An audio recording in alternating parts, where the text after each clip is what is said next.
Atomic classes में आप लोगों का स्वागत करता हूं। Good morning friends. इससे पहले मैंने आप लोगों को वैदिक कल्चर का एक लेक्चर मैंने कंप्लीट कर दिया था, ठीक है।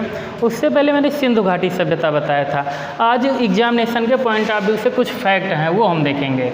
आर्यलकों की संख्या जो वैदिक कल्चर में लिखी गई है वो 7 है, और उपनिषद जो है वो 108 उपनिषद हैं। कितने उपनिषद हैं?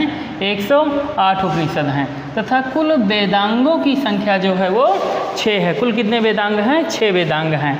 इसमें हो जाएगा शिक्षा,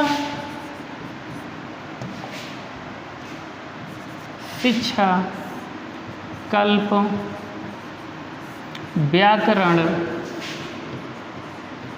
निरूक्त, छंद और ज्योतिष, ये 6 वेदांग हो जाएंगे।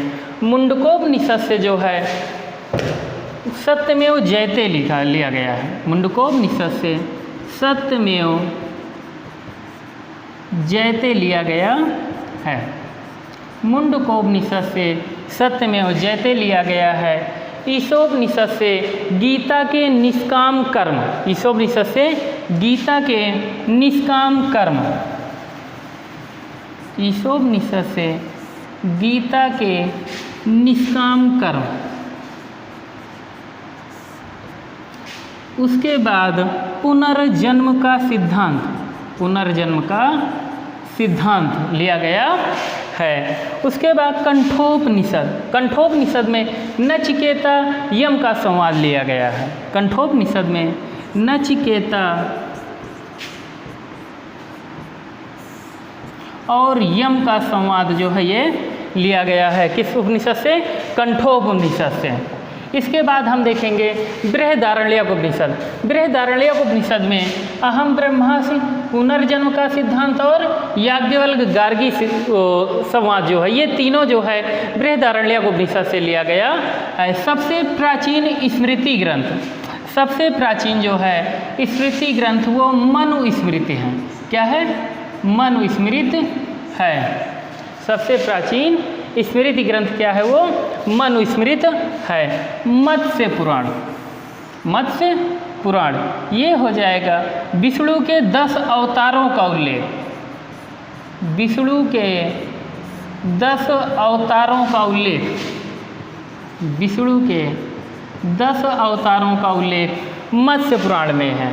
इसके अलावा 7 वाहन वंश की जानकारी, 7 वाहन वंश की जानकारी मत्स्य पुराण से मिलती है। विष्णु पुराण में जो है ये हो जाएगा, जैसे विष्णु जो है ये भगवान कृष्ण, ठीक है, वो सर पर जो है मोर पंख धारण करते थे। क्या धारण करते थे? वो मोर पंख धारण करते थे। इसे हम मोर पंख से याद रखेंगे मौर्य। मोर पंख से क्या याद रखेंगी? मौर्य। तो विष्णु पुराण से जो है मौर्य वंश की जानकारी मिलती है। अब हम देखेंगे वायु पुराण। वायु जो है हमको दिखाई नहीं देती है, ये गुप्त होती है। कैसी होती है? गुप्त होती है। इसलिए वायु पुराण से जो है गुप्त वंश की जानकारी मिलती है। हम इस फैक्ट को इस तरह याद रखेंगे। चलो आगे देखते हैं। प्रस्थानत्रयी, प्रस्थानत्रयी में ब्रह्मसूत्र, भगवद गीता और उपनिषद ये तीनों आ जाता है। ऋग वैदिक काल और उत्तर वैदिक काल, हम इन दोनों में अंतर समझेंगे, ठीक है। ऋग वैदिक काल में आर्यों का स्थान जो है, जन्म स्थान, मैक्स मुलर रीड ने मध्य एशिया बताया है। कहाँ बताया है? मध्य एशिया। आर्यों का जन्म स्थान जो है ये मध्य एशिया, मैक्स मुलर रीड ने बताया है। उसके बाद संपूर्णानंद, संपूर्णानंद ने सप्त सैंधव प्रदेश बताया है।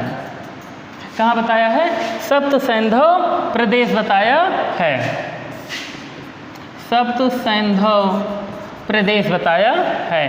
पेंका एवं हर्ट, पेंका एवं हर्ट, 1 मिनट इसको देख लो। संपूर्णानंद, ठीक है, ये सप्त सैंधव प्रदेश,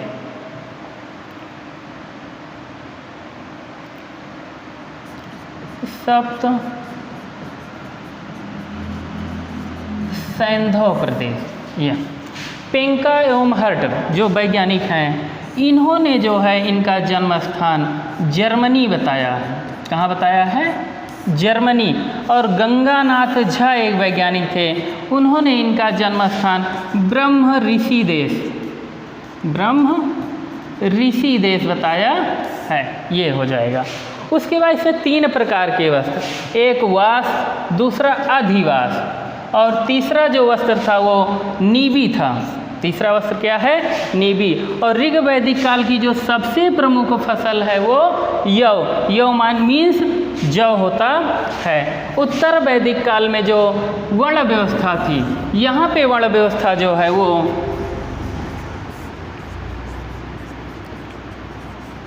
कर्म पर आधारित है। किस पर आधारित है? कर्म पर आधारित। लेकिन यही वर्ण व्यवस्था जो है जाति उत्तर वैदिक काल में जो है जन्म पर आधारित हो जाती है। किस पर आधारित हो जाती है? जन्म पर। उत्तर वैदिक काल में ही सर्वप्रथम लोहे की जानकारी मिलती है और सर्वप्रथम लोहा जो है कर्नाटक के धारवाड़ क्षेत्र से मिलता है 1000 ईसा पूर्व में। कब मिलता है? 1000 ईसा पूर्व में मिलता है। और सर्वाधिक लौह औजार जो है ये अतरंजी खेड़ा से प्राप्त हुआ है। कहाँ से मिला है? अतरंजी खेड़ा से प्राप्त हुआ है। इसके बाद हम देखेंगे अगला पॉइंट, शतपथ ब्राह्मण। शतपथ ब्राह्मण में जो है नर्मदा नदी को रेवतारा नदी कहा जाता है। नर्मदा नदी को रेवतारा नदी कहा जाता है।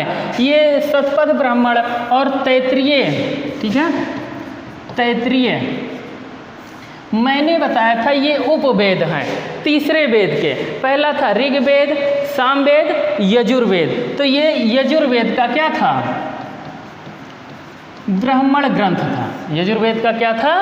ब्राह्मण ग्रंथ था। उसके बाद दशराग युद्ध, ये परसुड़ी नदी के तट पर हुआ था। दशराग युद्ध जो है परसुड़ी नदी के तट पर हुआ था। परसुड़ी नदी जिसे रावी नदी कहा जाता है। क्या कहा जाता है? रावी नदी कहा जाता है।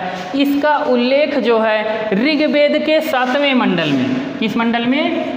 7वें मंडल में इसका उल्लेख किया गया है। ऋग्वेद के 7वें मंडल में इसका उल्लेख किया गया है। अगला पॉइंट आता है ऋग वैदिक काल के महत्वपूर्ण देवता जो हैं वो इंद्र, जिनका उल्लेख ऋग्वेद में 250 बार किया गया है, अर्थात 250 बार।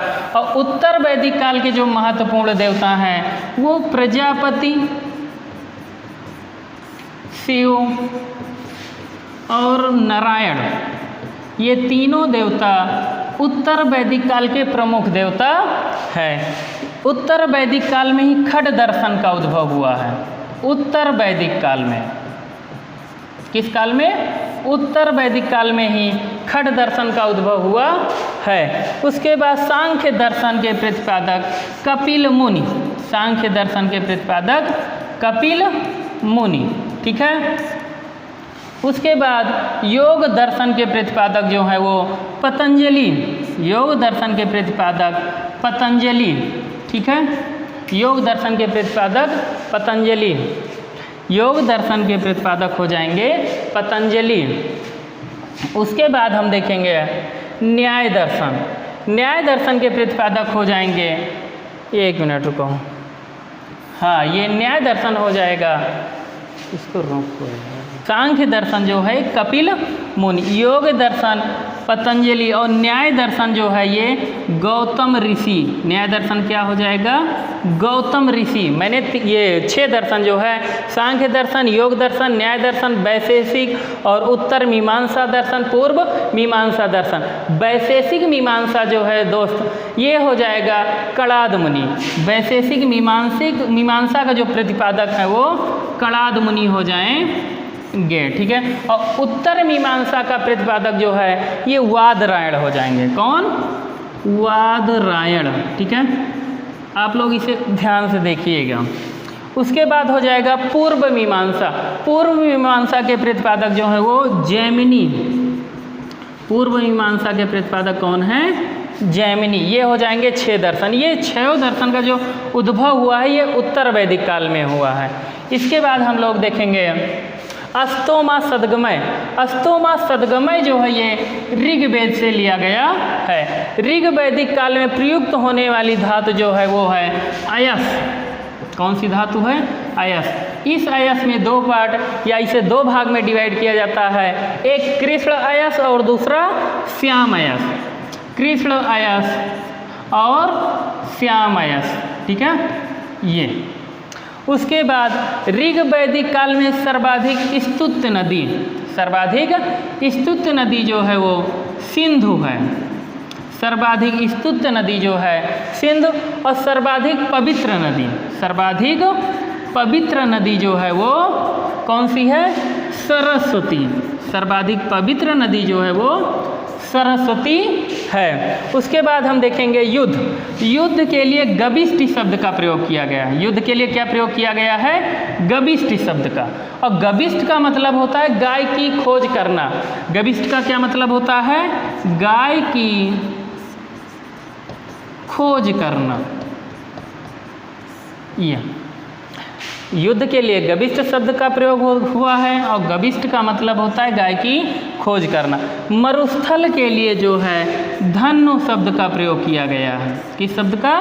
धन्नु शब्द का प्रयोग किया गया है। व्यापार जो था ये वस्तु विनिमय प्रणाली, व्यापार कैसा था? वस्तु विनिमय प्रणाली पर आधारित था ये। और इसमें व्यापारी जो है वो एक स्थान से दूसरे स्थान पर विचरण करते थे, जिससे उन्हें पड़ी कहा जाता था। और उत्तर वैदिक काल में जो प्रयुक्त होने वाली मुद्रा है वो निष्क और शतमान है। इसके बाद हम लोग देखेंगे सांख्य दर्शन। सांख्य दर्शन सभी दर्शनों में सबसे पुराना दर्शन है। इसमें कुल 25 तत्वों का उल्लेख किया गया है, और पहला तत्व जो है वो प्रकृति है। ऋग्वैदिक काल के कौशाम्बी नगर में, ऋग्वैदिक काल के कौशाम्बी नगर में ये, ठीक है। इसमें सबसे पहले पक्की ईंटों के साथ मिलते हैं, मीन्स यहाँ पे पक्की ईंटों का बनाया गया नगर मिला हुआ है। और अरिष्टनेमी और पार्श्वनाथ, ये अगला पॉइंट हो जाएगा।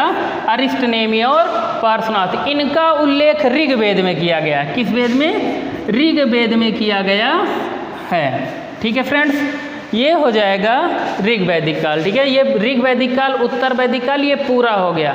ये वैदिक सभ्यता का दूसरा लेक्चर था आज कंप्लीट हो गया, ठीक है फ्रेंड्स। जितने भी ये टॉपिक हैं, ठीक है, ये एग्जामिनेशन के पॉइंट ऑफ व्यू से बहुत ही इम्पॉर्टेंट है। इसके पहले वाला लेक्चर आप लोग ज़रूर देखें, उसके बाद ये देखेंगे तो आप लोगों को समझ में आ जाएगा। मेरे द्वारा पढ़ाया गया जितना भी कंटेंट है, यदि किसी भी प्रकार की कोई भी कमी दिखती है आप उसे कमेंट करके ज़रूर बताएं, और चैनल को सब्सक्राइब, लाइक और शेयर ज़रूर करें। धन्यवाद।